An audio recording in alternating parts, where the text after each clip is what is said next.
The gospel that we hear today comes immediately after the Transfiguration.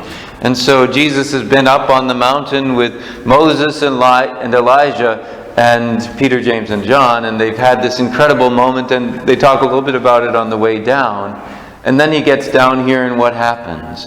They're in the valley. They've gone down the mountain, and they're coming across how the disciples were unable to drive out this evil spirit. And they asked him, why can we not drive this spirit out? This kind can only come out through prayer, and some manuscripts, some ancient manuscripts say prayer and fasting.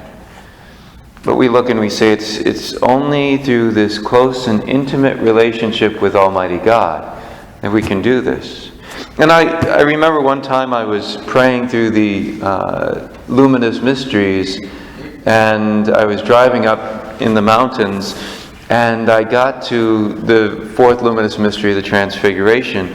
And I remember just looking at the mountains and saying, I wonder, if I was at the foot of the mountain, if I had looked up, would I have been able to see the glory of Jesus in that moment when he was transfigured and the light was glowing from his face, and Moses and Elijah and the cloud and all that? And I thought about how, and this is my own interpretation, so take it as you will, the disciples were too focused on the problem at hand. Instead of looking up to Jesus, they were trying to take care of this problem themselves.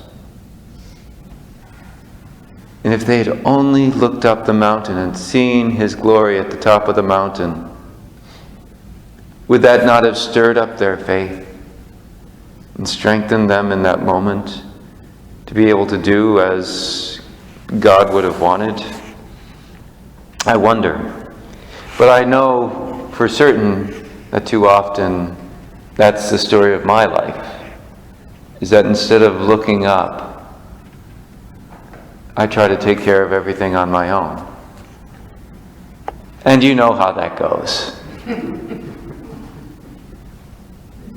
God invites us to look up to him, and even if we're struggling with faith, we can be like this Father here. I do believe, help my unbelief. Begging God to strengthen our faith, to break through whatever unbelief we have, so that all that we may do may be focused on the heart of Christ.